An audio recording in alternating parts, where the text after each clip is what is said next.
Y bueno, esto es lo que yo les decía. Estos son los vados. Esto también está en la normativa, ¿sí? Rampas son los de los edificios, vados son los que tenemos en las esquinas. En algún momento se hicieron estos vados prefabricados en la ciudad y se los replicaron por todos lados. ¿Qué pasa? Nosotros tenemos una ciudad muy compleja. No todos los cordones son de 15 centímetros, no todas las veredas responden para que este vado se coloque. Hay otras soluciones también. Tenemos boca de tormenta, justo donde termina, digamos, la senda peatonal. Entonces hay un montón de elementos que hay que analizar a la hora de resolver un cruce.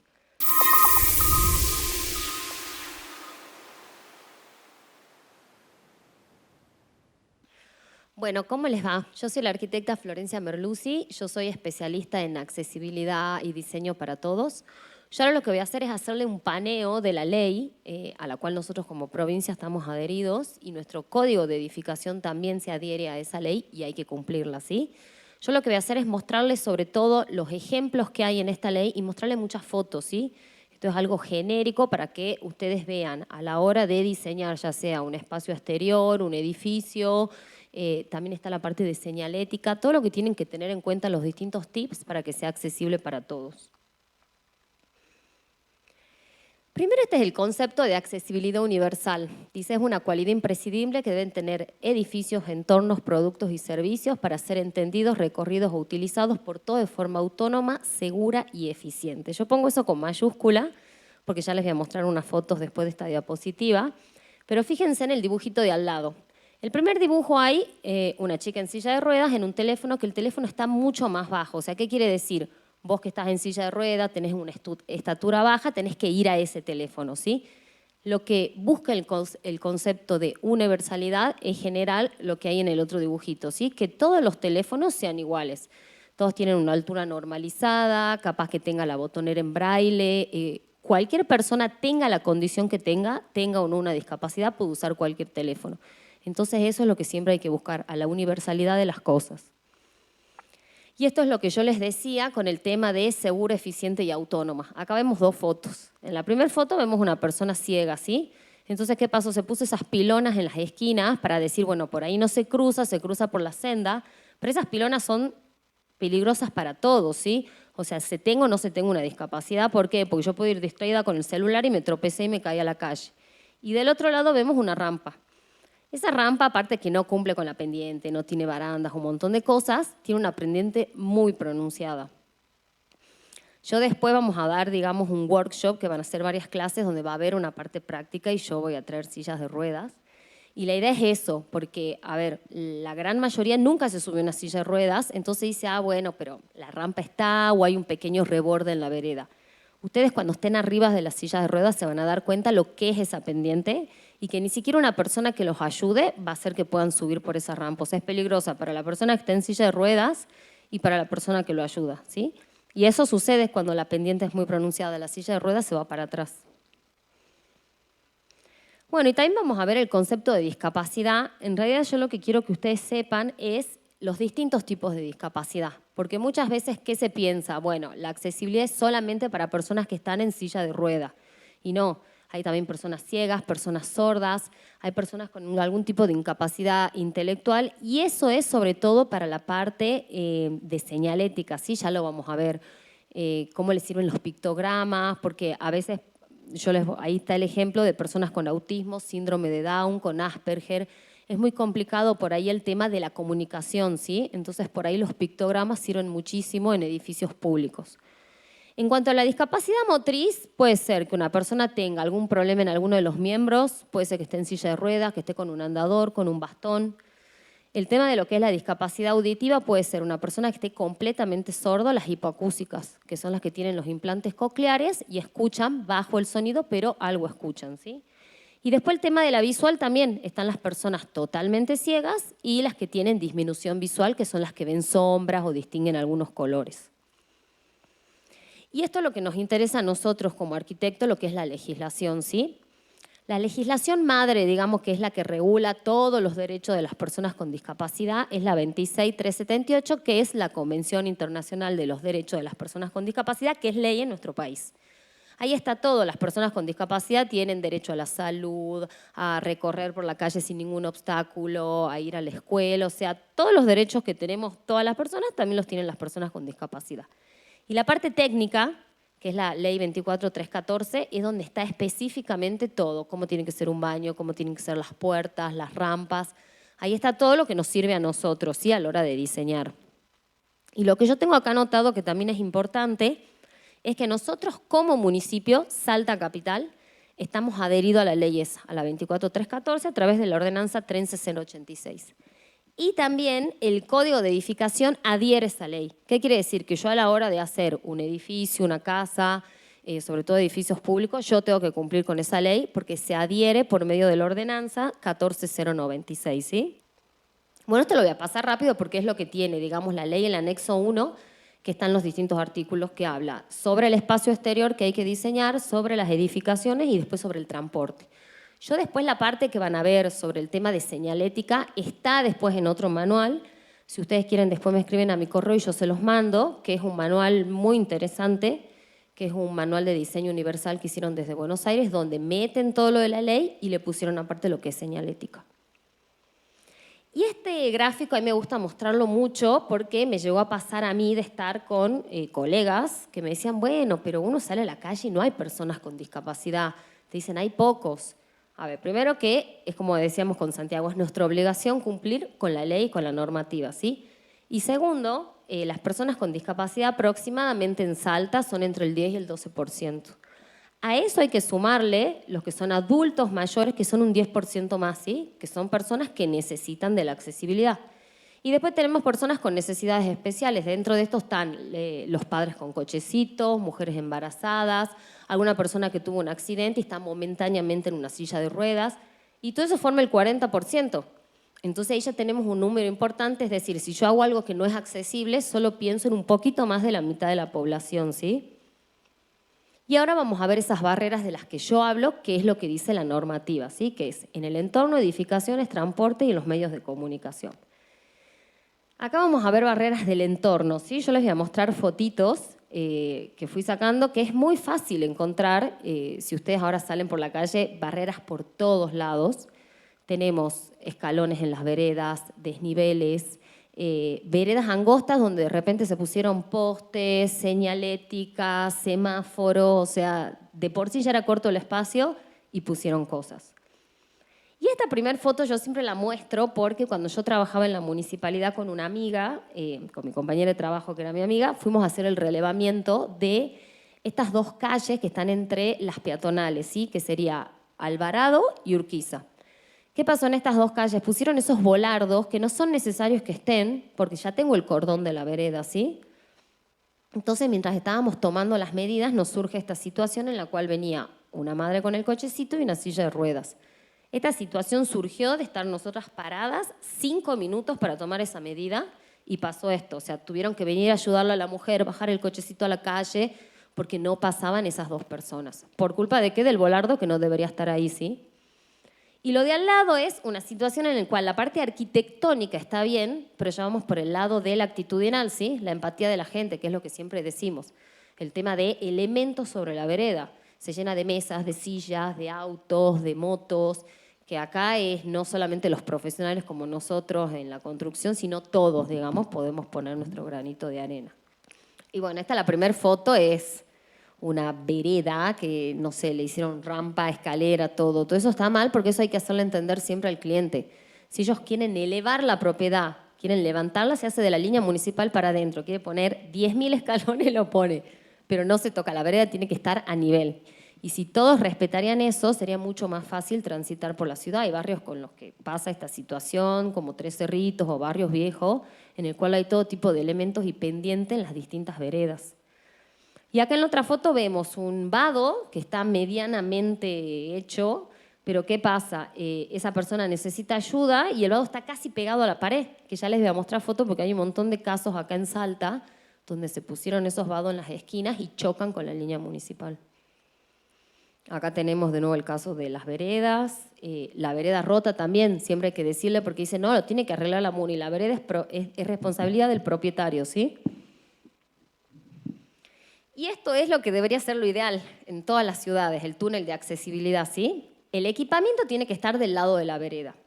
Lo que dice la normativa hoy en día es 1,80 m. Se cambió eso, que ahí dice 1,50 m. Esa era la normativa vieja. ¿Por qué? 1,50 m sería la medida mínima para que vaya una persona en silla de ruedas, una mujer con un cochecito y una persona caminando al lado. Con el 1,80 m no me pasa la situación que vimos en la foto del cochecito y la silla de ruedas o 2 sillas de ruedas, ¿sí? Pasan bien las dos personas. Y bueno, y también es importante los 2,10 m libre para arriba, porque muchas veces se ponen carteles o elementos y más allá de que uno puede ir distraído, estamos hablando de personas ciegas que van pegadas a la línea municipal. El otro día me pasó, yo iba porque yo soy, aparte de que esto me gusta, yo a todo el mundo le hablo de accesibilidad y mis hijos sobre todo. Íbamos en el auto y paramos en un semáforo y pasaba una persona ciega con el bastón y se golpeó con un elemento que había sobresaliendo de una pared. Y justo lo vio mi hijo y me dijo, qué mal, pobre esa persona se golpeó porque eso no debería estar ahí. Y yo dije, bueno, le estoy enseñando bien a mi hijo. Y esto es cuando se diseñan, sobre todo, plazas. ¿Qué pasa? Hay muchas veces que hay plazas que vemos muy bonitas, cómo se diseñaron, pero pusieron de repente el banquito donde están las piedras, el ladrillo molido. Entonces, sin ir a la persona con discapacidad, estamos hablando, por ejemplo, una madre o un padre que va con su hijo en el coche. De repente querés ir, sentarte vos, poner el cochecito al lado y no tengo ese espacio, ¿sí? Entonces lo ideal es que esté todo dentro de la caminería, el banco, digamos, de la plaza y que al lado tenga un espacio libre, ya sea para el cochecito o para la silla de ruedas. Y tener mínimo ese 1,50 m. Obviamente lo ideal es 1,80 m, pero sí sería lo ideal las caminerías en todas las plazas. Flor, creo que en el parque inaugurado en la zona sur pasa eso. Y está ahí recién inaugurado. Quieren economizar caminería y... Fui con los míos y iba con el y que no es necesario hacer toda la piedras. caminería así ancha. Es como una vez yo decía, viste, para el tema de los gastronómicos, que me decía, yo quiero hacer mi local accesible. Entonces me decían, ay, pero tengo que perder meses. Es que la persona en silla de ruedas no va a llegar y va a dar vuelta por todo el local. Ella necesita llegar a una silla y poder entrar bien, ir a una mesa y dirigirse al baño. Ese es el único, digamos, espacio libre que tengo que tener para que la persona en silla de ruedas pueda ingresar al local. Bueno, con las plazas pasa lo mismo. Si yo tengo ese espacio para el asiento y libre, no necesito repetirlo, sino que se hace como esas pequeñas islas al costado, ¿sí? Y bueno, esto es lo que yo le decía. Estos son los vados. Esto también está en la normativa, ¿sí? Rampas son los de los edificios, vados son los que tenemos en las esquinas. En algún momento se hicieron estos vados prefabricados en la ciudad y se los replicaron por todos lados. ¿Qué pasa? Nosotros tenemos una ciudad muy compleja. No todos los cordones son de 15 centímetros, no todas las veredas responden para que este vado se coloque. Hay otras soluciones también. Tenemos boca de tormenta, justo donde termina, digamos, la senda peatonal. Entonces hay un montón de elementos que hay que analizar a la hora de resolver un cruce. Lo ideal sería como se ve en la foto de al lado. Ese es un vado que está al frente de la Plaza Alvarado, en el cual debería haber sido más ancho, pero había postes, había una tapa de inspección, entonces se buscó que tenga 1,50 m mínimo, ¿sí? Y que cumpla con la pendiente. La pendiente de los vados es 10%, ¿sí? No puede ser más. O sea que si yo tengo un cordón de 15 centímetros, de 1,5 m y así va subiendo. Entonces, ¿qué pasó con estos vados prefabricados? Eran de 1,20 m. Era muy raro que ese vado en alguna esquina pueda responder con la pendiente desde el vamos, ¿sí? Más allá que no tiene el espacio de maniobra al finalizar. Yo trabajo, mi jefe Boti, él tiene muletas y generalmente cuando nosotros hacemos estos tipos de recorridos o damos las charlas, vamos con sillas de ruedas. Y él se había subido a la silla de ruedas, hicimos un recorrido por área centro. Obviamente cuando llegó a esta esquina, ¿qué pasó? Él subió en la silla de rueda en el vado y cuando llegó a la línea municipal lo devolvió a la calle. O sea, no solo es peligroso también para la persona en silla de ruedas, sino para el que viene caminando. Uno se fija que cuando van caminando por ahí directamente se bajan a la calle porque es un obstáculo que tengo. Y estos son los distintos ejemplos de cruces que puede haber de acuerdo a la situación que tenemos. Se puede rebajar una parte de la esquina. Vemos en la otra foto que es una vereda angosta, entonces, ¿qué se hizo? Se rebajó toda la esquina. Ahí también hay que ver qué opciones puedo tener, porque muchas veces pasa que también hay locales que se ingresa de las esquinas. Entonces uno dice, bueno, esta va a ser una buena solución para el peatón, pero le estoy incorporando un escalón más al local, ¿sí? Entonces hay que analizar qué situaciones voy a tener en cada esquina. Este sería el famoso que le dicen vado Barcelona, que se hace para los ingresos a los estacionamientos, que es el vado de una pendiente. Lo ideal sería redondear los bordes de los costados. Lo que hacen esto en España es colocar elementos. Se pone de un lado, por ejemplo, una señalética, algún poste, y del otro lado se pone un basurero, por ejemplo. Entonces, como que le marque el límite ese vado, y aparte que está redondeada las esquinas. Este es el vado de 2 pendientes, que es el que se usa para las veredas angostas. Es el que se debería haber usado para esa esquina que vimos la foto, ¿sí? Este es bastante complejo, ¿por qué? Porque a la hora de resolverlo, generalmente donde tiene que haber el cruce, como les decía, estaba una boca de tormenta, se aleja un poco también el cruce de la esquina, porque se necesita hacer toda la vereda con una rampa, que es también del 10%. Entonces, ¿qué va a pasar? Por ejemplo, vemos en el dibujito. Viene la mujer con el cochecito, baja por esa rampa, está en el nivel 00, si quiere cruce, y si no, sigue por la siguiente rampa, que tiene la pendiente adecuada y no es un obstáculo para nadie, ni para el que va a cruzar, ni para el que va caminando. Yo puse esa foto de abajo, si no me equivoco es de Calamuchita. Si se fijan, no está bien hecho el vado de 2 pendientes, o sea, tuvieron la intención, pero ¿qué pasó ahí? No lo hicieron del tamaño del cruce. Es muy pequeñito y es muy probable que cuando la silla de rueda baje no le dé el giro, ¿sí? Pero tenían el espacio para hacerlo ahí. Y esto es lo que hacen en Buenos Aires, que es el vado de 3 pendientes. ¿Qué quiere decir? Que tengo la pendiente para ingresar y me puedo ir a los costados con la misma pendiente, ¿sí? No como esos que se ven con esos rebordes chiquititos. En este caso puedo ingresar e irme para los costados. Si ustedes se fijan, la personita esa que está ahí caminando, fíjense con el tamaño del vado, es un vado amplio, ¿sí? Es un vado cómodo que le sirve a cualquier persona. Se van a dar cuenta cuando un vado está bien hecho, que una persona que va caminando, tenga o no tenga, o sea, si no tiene ninguna discapacidad, va a usar ese vado, ¿sí? Igual que las rampas. Si es una rampa cómoda, la va a usar, ¿sí? Cualquier persona. Y esta es otra opción que también hacen en Buenos Aires mucho, es que se eleva la senda peatonal. Esto es cuando no tengo espacio para hacer el vado, cuando tengo determinados elementos que me impiden ejecutarlo, entonces directamente lo que se hace, obviamente hay que ver el tema del escurrimiento del agua, pero se eleva toda la senda, ¿sí? Entonces la persona lo que hace es, nunca baja, directamente en el mismo nivel 00, cruza al frente. Y otra opción también que hacen mucho es elevar toda la boca calle, ¿sí? Entonces ahí el cruce es como en las calles de convivencia que hay acá en Salta, está todo al nivel 00.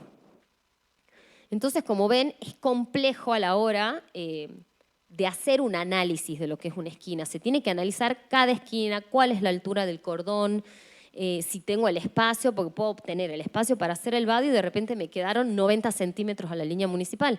Entonces la silla de rueda no va a tener espacio para hacer el giro, ¿sí? Y esto también es otra de las cosas que hay que tener en cuenta para la hora de diseñar, que yo lo estoy viendo que lo están poniendo ahora en muchos diseños de vereda, ¿sí? Sobre todo de locales comerciales. ¿Qué hacen? Hacen el solado podotáctil direccional, entonces la idea sería que cada persona, cuando haga su vereda, haga ese aporte, entonces queda todo el solado podotáctil direccional en esa cuadra, ¿sí? Tenemos dos, el de advertencia, que es la famosa baldosa de botones, y el direccional, que es el que vemos ahí abajo, que la persona lo que hace con el bastón es seguir esa vainilla que se llama, y cuando llega a la baldosa de botones sabe o que hay un vado, o que hay un cruce, o que hay algún obstáculo y que tiene que disminuir la marcha. Y ahora vamos a ver el tema de las edificaciones. Yo por ahí muestro estas fotos y realmente estas fotos, o sea, es real. O sea, dijeron, bueno, acá vamos a poner una rampa, como diciendo hay una rampa, y eso no lo puede usar nadie directamente. Y acá yo pongo ejemplos grotescos, como digo yo. Tenemos el primero, un baño.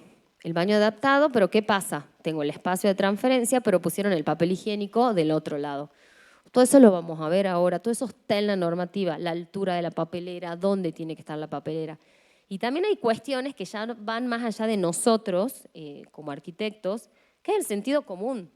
O sea, a mí me pasó de llegar a ver cosas que yo diga, más allá de que está en la normativa, de que te corresponde hacerlo, es sentido común de decir, no puedo poner el papel higiénico del otro lado, donde la persona va a estar del otro lado del inodoro. Bueno, esa es una rampa, que eso también se lo ve mucho acá.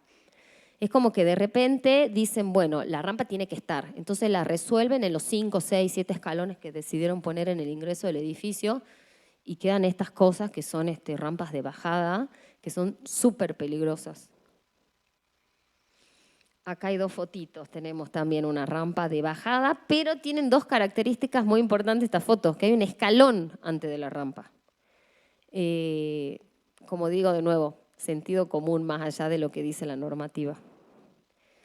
Y esto también es en cuestiones de las edificaciones. Les muestro unas cuantas fotos que ya lo vamos a ver más adelante. Es el tema, por ejemplo, de atención al público. Muchas veces hay lugares que tienen estos mostradores altos y lo que dice la normativa es que tiene que haber un mostrador más bajo para que una persona baja o en silla de ruedas llegue al lugar y pueda hacer el trámite sin problema, ¿sí?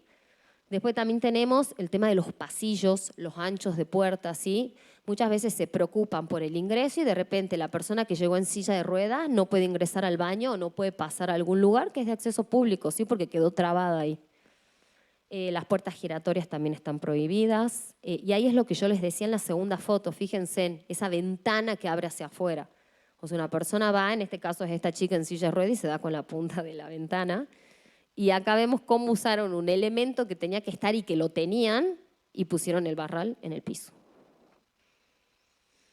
Yo en estos años que trabajé con accesibilidad no saben la cantidad de cosas que llegué a ver que yo dije esto es increíble que lo hayan diseñado o que hayan ejecutado la obra de esa manera, porque es como digo, a ver, tenemos la normativa, tienen sus gráficos, sus dibujos y es fácil interpretarlo. Acá tenemos también las rampas. Esto está súper detallado en la normativa. ¿Por qué? Porque hay que tener mucho cuidado en las pendientes de las rampas, ¿sí? La pendiente de la rampa va a ir cambiando a medida que va aumentando la altura a salvar. No es lo mismo una rampa para 2 escalones que para 8, ¿sí? La pendiente va a ser mucho menor. Siempre solado podotáctil al comienzo y al final. Doble baranda. Y la doble baranda es importante, como se ve ahí en el corte, que tiene que tener el enganche la baranda como acá desde abajo. Ustedes fíjense en cuando vayan al shopping y vayan subiendo por el estacionamiento de abajo, tiene unas barandas al costado que generalmente lo usan la gente mayor para apoyarse. Si uno va agarrando esa baranda, de repente el enganche lo tiene al costado. Entonces yo fui pasando y me dejé mi dedo mientras seguía caminando porque el enganche está mal hecho, ¿sí? La intención estaba de poner la baranda, pero la sujeción está mal. Y acá tenemos, fíjense en, esto también en la normativa pone este cortecito, fíjense en cómo es la pendiente, ¿sí? Es una pendiente muy suave, no es la que nosotros estamos acostumbrados a ver en algunos edificios, que es esa pendiente que parece a 45 grados, que es súper peligrosa. Bueno, y la normativa también dice el tema de la altura de la baranda, que tiene que estar una entre 70 y 75, la otra entre 90 y 95. Ancho de rampa. El ancho de rampa, el mínimo es 1 metro y el máximo es 1,30. A mí me pasó de ver lugares que digan, hice una rampa súper, súper, súper amplia, es re cómoda. Y le digo, no, no es cómoda, porque si se supera el 1,30 m, la persona que esté en silla de ruedas, si se quiere agarrar, no llega a las barandas. Por eso hay una medida máxima de 1,30 m, ¿sí? También es importante el tema de los giros. Si yo tengo un descanso en la rampa, eso va a nivel. A mí me pasó de ver un montón de rampas en las cuales sigue la rampa, la pendiente en lo que sería el cambio de dirección, y para una persona en silla de rueda eso es súper, súper complicado y peligroso, ¿sí? Y esto está en la normativa. Entonces, ¿qué hace uno? Es muy fácil porque tiene la tablita, tiene lo que es la rampa exterior y la rampa interior. Entonces uno dice, bueno, a ver, yo tengo una rampa que está a la intemperie, es exterior. Tengo para salvar 35 centímetros. Entonces vas a la tablita y decís, bueno, la pendiente de la rampa tiene que ser el 8% y no voy a tener descanso. ¿Por qué? Porque cuando yo ejecuto la rampa y tiene más de 6 metros, sí o sí tengo que poner un descanso, ¿sí? Siempre tienen que tener en cuenta lo siguiente que me pasó cuando yo vi proyectos. Si te sale que una rampa tiene 13 metros, los 13 metros son de rampa, ¿sí? Lo que es descanso y cambio de dirección es aparte. Y es fácil, tengo 2 opciones para sacar. En este caso tengo, por ejemplo, del ejemplo de una rampa interior. Yo tengo que salvar 52 centímetros. O hago 0,52 por 12,5, que es la relación que hay para el porcentaje, o directamente divido los 52 por el 8%. Y ahí me da clarito una rampa de 6,5 metros. Acá también va nuestra visión como arquitectos y qué le vamos a decir al cliente. Porque si yo sé que la normativa me dice que cada 6 metros tengo que poner un descanso y yo tengo una rampa de 6,5 metros, no le voy a hacer un chorizo de rampa al cliente. Directamente por esos 50 centímetros, mientras se cumpla la pendiente, yo puedo hacer la rampa de 6,5 metros, ¿sí? Y esto también me pasó al ver un proyecto que me habían presentado, que me decían, ay, dice, la rampa yo respondo a la normativa, pero me da mucha pendiente. O sea, veían que era muy empinada. Entonces, ¿qué nos dimos cuenta para que ustedes tengan también este tip? Ellos se fijaban y en vez de sacarlo con la tablita, buscaban que tenga 8 grados, ¿sí? Y 8 grados no responde, digamos, a la normativa. Fíjense, en el primer dibujo era lo que le daba, digamos, a este arquitecto, y en el segundo es como debería ser. O sea, él le daba una rampa de 3 metros y en realidad tenía una rampa de 6,5 metros, ¿sí? Y bueno, esto es lo que yo les digo. Esta es una foto del edificio donde vive mi mamá. Decidieron poner la rampa para acotar, digamos, vamos a aprovechar al máximo los metros cuadrados y vamos a hacer esta rampa que es súper peligrosa porque la pendiente es súper elevada, no tiene barandas, y cuando yo llego arriba, que es ese pequeño hall, la puerta se abre hacia afuera. O sea, me mandó de nuevo para atrás. Si a ustedes les pasa esto de tener que diseñar un edificio y realmente tienen muchos escalones, por una cuestión de diseño, por algo de la cochera, por lo que sea, se ponen estas plataformas elevadoras. No ocupan mucho lugar y es la solución para que una persona en silla de ruedas o alguien con un cochecito o una persona con muy poca movilidad pueda ingresar al lugar, ¿sí? Y esa primer foto, que es de una rampa bien diseñada, fíjense, tienen el zócalo, tienen la pendiente que corresponde, el podotáctil, la doble baranda. Me costó un montón encontrar esa foto, porque me pasaba que buscaba una foto y no tenía la doble baranda, o no tenía el podotáctil, o no tenía el zócalo. Y bueno, y después esas son fotos que encontré en internet de rampas de bajada. Las escaleras también están en la normativa, ¿sí? Hay un tamaño para la huella y la contrahuella. Las cintas antideslizantes en lugares públicos, la baranda, todo eso, fíjense en hasta cuál es la altura que tiene que tener el escalón, que tiene que ir entre 15 y 18, generalmente se lo hace 17,5, el ancho del escalón, todo eso hay que respetar, porque eso es lo que pasa también con la foto que vimos antes de esa rampa mal hecha. Intentaron ampliar la escalera para que, no sé, ganarles 20 centímetros, no sé cuánto. Entonces uno va subiendo y ya el escalón está mal hecho, un escalón bajito y ancho, y ya se complica subir también por el escalón, por la escalera, perdón. Los ascensores también, hay una cabina mínima, que es la cabina tipo 1, que es 1,10 por 1,30. Ustedes van a decir, es muy pequeño. Pero esa cabina mínima permite a la persona en silla de ruedas ingresar, no puede obviamente hacer la maniobra dentro del ascensor y puede ingresar con un acompañante. Y por eso es que es tan importante que el ascensor tenga espejos en las tres caras, porque la persona cuando se abre la puerta es como lo usaría como un retrovisor de un auto, ¿sí? Tiene que tener barandas también el ascensor, que tiene que estar aproximadamente entre 80 y 90, tiene que tener la botonera luminosa, botonera en braille, tiene que tener todo tipo de señal luminosa y sonora, ¿sí? Porque no solamente tiene que ser para una persona que tenga algún problema de movilidad, sino para personas ciegas y personas sordas, ¿sí? Y acá vamos a los baños. A la hora de diseñar un baño adaptado, siempre va a haber unos tips que tienen que tener en cuenta que son los fundamentales, ¿sí? Primero que nada, tiene que tener el giro de 1,50 m ahí adentro de la silla de ruedas, ¿sí? Eso es lo mínimo. Segundo, hay que usar los artefactos que corresponden. Hay una línea que es la línea espacio de Ferrum, que ya vienen los artefactos, digamos, de acuerdo a lo que dice la normativa. Otra cosa es que la puerta se abra hacia afuera. A mí me pasó de ver baños, quiero ver qué hora es para apurarme. Estoy bien. Me pasó de ver baños muy bien diseñados y la puerta se abría para adentro, ¿sí? Ahí dice cuál es la altura de los barrales. También es fundamental el tema de la bacha. Si no se va a usar la bacha que se compra de esa línea, se tiene que colocar alguna bacha, alguna que les guste, pero la persona que esté en silla de ruedas tiene que poder ingresar, ¿sí? Entonces muchas veces estos distintos elementos nos sirven para qué. Si yo no tengo el espacio para hacer el baño adaptado solo afuera, lo puedo incorporar dentro del baño de mujeres y baño de hombres y hacer como corresponde la mesada con las bachas, en el cual tiene que estar libre estos 70 centímetros, ¿sí? Esto se aplica para escritorios, para mesas en restaurantes, para los baños.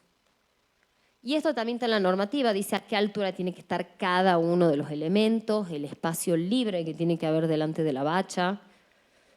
Y a mí me gusta mostrar estas dos fotos porque me pasó de chocar con un arquitecto en el cual, primero que no quería poner baño adaptado en un bar porque le parecía feo, ¿sí? A ver, primero que nada, te parezca o no te parezca feo, lo tenés que hacer, ¿sí?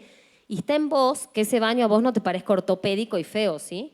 Entonces hay una diferencia entre usar los elementos, ¿sí? Que yo tengo los básicos, que generalmente se usan para lugares públicos, que es lo que vemos en la foto de la derecha. Y también se puede adaptar con un inodoro colgante a la altura que corresponde, con otro tipo de bacha. No es necesario el espejo inclinado, con que yo ponga un espejo grande, la persona en silla de ruedas se va a ver, ¿sí?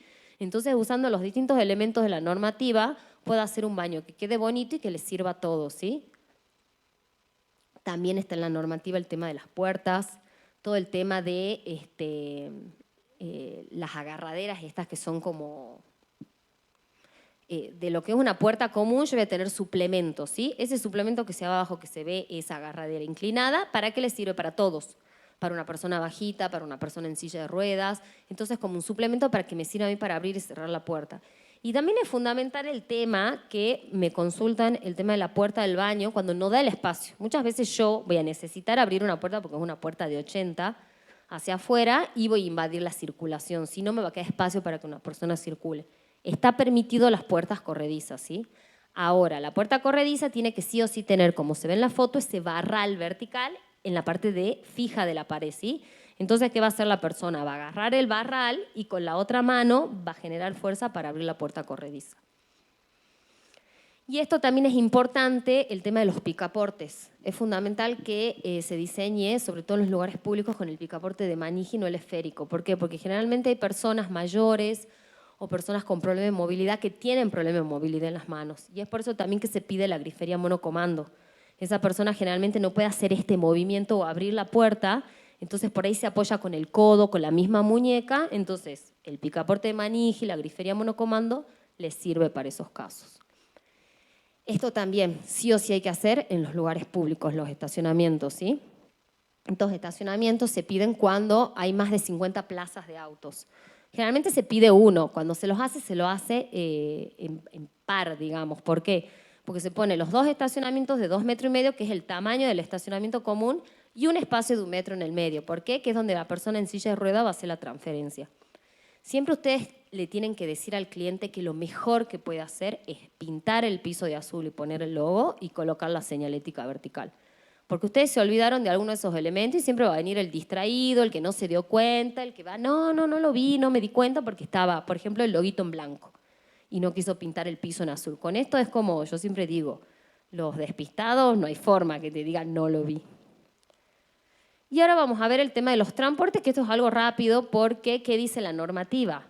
Que desde el 2002 el 100% de las unidades de todo el país tienen que ser accesibles. Acá tenemos dos cosas en juego. Primero, que el 100% de las unidades no lo son. Y segundo, ¿qué pasa? Si yo tendría el 100% de las unidades, en este caso de Saeta, accesibles, ¿qué sucede? El colectivo llega a una esquina. Capaz que en esa esquina, en un barrio, ni siquiera está materializado el cordón cuneta, no está la vereda. Otra cosa que puede pasar también es el tema de los autos. Estacionan en las paradas de colectivo. Entonces, ¿qué va a suceder? Esto que se ve en la foto, de que el colectivo se acerque al cordón y pueda bajar la rampa, no va a suceder nunca. Porque tengo un auto, como les digo, hay veces que el cordón no está materializado, entonces es muy complicado y ahí se ve que se empiezan a unir todos los elementos para generar esta cadena de accesibilidad. Lo que dice es esto, que tiene que tener piso bajo, el ingreso de 90 mínimo, el espacio para 2 sillas de ruedas, que creo que estaba aquí en una foto. Ven, la señora tiene ese cinturón, es un cinturón que tienen, que lo tienen que usar cada vez que suben las personas en silla de ruedas. Y tiene que estar el apoyo isquiático, que es eso que vemos en la fotito, que es para que se apoyen las personas. Esto lo colocan también en muchos países en lugares públicos, donde se hace un itinerario por ahí muy largo, entonces el apoyo isquiático lo usan para que las personas mayores ahí generen un descanso y después sigan caminando. Y este sería el ejemplo de la parada ideal que debería haber en toda la ciudad, ¿sí? Tiene que haber asiento, tiene que haber espacio para sillas de ruedas. También es importante, vean que también lo tiene la normativa, no solo la altura del asiento, porque ¿qué pasa? La altura del asiento va a permitir que la persona en silla de ruedas, si quiere hacer la transferencia, lo va a hacer. En el caso, por ejemplo, del Teatro Provincial, hay asientos que tienen rebatible, sí, la parte del apoyabrazos. Porque la persona puede llegar y decir, yo no quiero estar en mi silla y quiero transferirme a la silla que tengo. Bueno, tiene que tener techo. Ahí vemos el tema del Metrobús, que eso está en Buenos Aires, que está bien resuelto con el tema de la altura, ¿sí? Cuando van los colectivos. Pero estas son cosas que deberían ya estar resueltas en todo el país. Y lo último son las barreras de la comunicación. Yo lo que les quiero pedir es que no les dé miedo decir la palabra persona con discapacidad, ¿sí? Porque es así, sea la discapacidad que tenga, es una persona con discapacidad. A mí me pasó de escuchar muchas cosas como tiene capacidades especiales, capacidades diferentes, porque uno quiere como mejorar el término y le da miedo decir discapacidad. No tengan miedo porque es baño para persona con discapacidad, persona con discapacidad. Y en este caso estos dos son unos cartelitos que había en unos baños y está mal, especial y menos lisiados. Estos son ejemplos de placas tipos que se pone al costado de la puerta. Se puede poner si el espacio es accesible, se puede poner para los estacionamientos. Es muy importante también el tema del braille, ¿sí? Esos son elementos que ya una vez que yo tengo resuelto, sobre todo la parte de la accesibilidad para personas con discapacidad motriz, yo ya puedo entrar a poner cosas para personas que sean personas sordas o personas ciegas, ¿sí? Distintos elementos. Esto se usa muchísimo en los edificios públicos y se usa mucho estos recursos, que ya lo vamos a ver en museos, en bibliotecas. No me voy a parar a decirle las medidas, todo eso, porque está en la normativa y si no, no terminamos.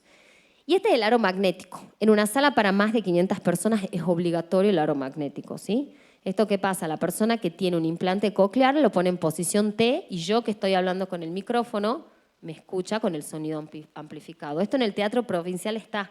Si ustedes se fijan, hay 2 filas que tienen el loguito de que esa parte tiene el aro magnético.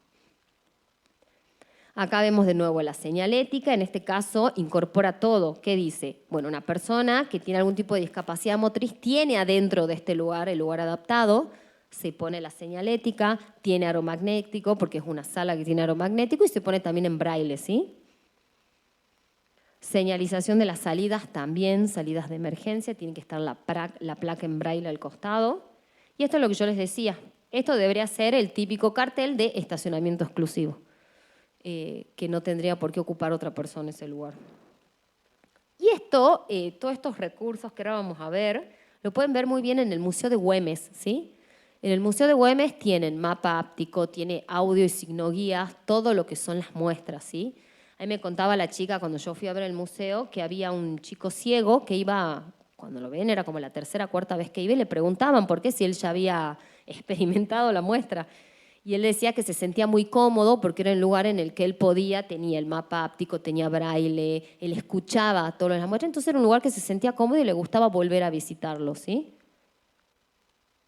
Todo esto también está en lo que sería la normativa, cómo tiene que ser el mapa áptico, a qué altura tiene que estar. Voy a pasar esto rápido, el tema de la cartelería, para que veamos esto, es lo que yo le digo. No solamente es para personas con discapacidad motriz. Puedo tener una correcta señalización con mapas ápticos, audioguías, la señalética en braille, que también deberían tener y lo tienen que tener las cartas de los restaurantes, ¿sí?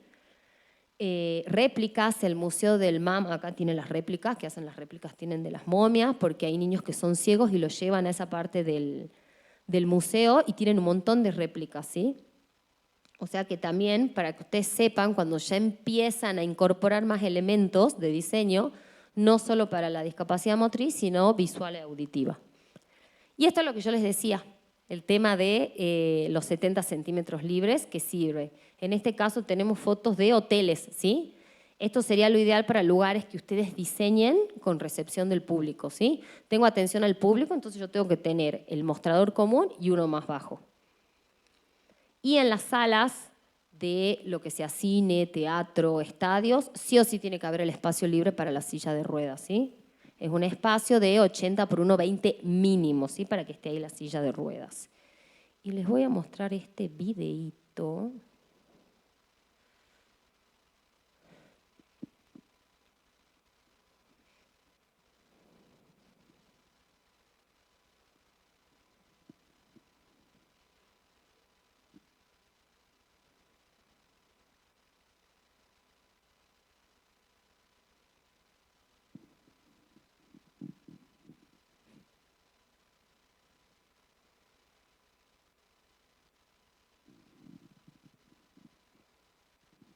Bueno, esto sería al revés, digamos. Esto es lo que siente una persona con discapacidad cuando sale a la calle y no tiene nada adaptado, ¿sí?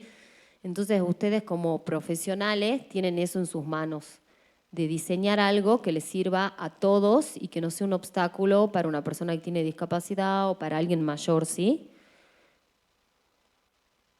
Ahí se pasó esta diapositiva. Cualquier cosa, si ustedes quieren algún tipo de asesoramiento, eso también le pasan a sus colegas, está la comisión de accesibilidad, ¿sí? Consultan acá, llaman a mesa de entrada y vamos a coordinar, sí, una reunión para ver el proyecto que necesiten ver. En el caso si alguno trabaja en alguna institución, nos pasó que nos llegue ya directamente como expediente, ¿sí? Esa consulta de lo que sea y nosotros la vamos a responder. Y si quieren, ahí tienen mi mail también particular, si quieren que yo les envíe el tema de la normativa, algún tipo de manual, el manual que vimos de diseño universal, manual de señalética, es flormerlucy@gmail.com. Así que ustedes me consultan cualquier cosa y yo les mando ahí el manual que necesiten. Y muchas gracias por venir y me gusta que estén interesados en la accesibilidad.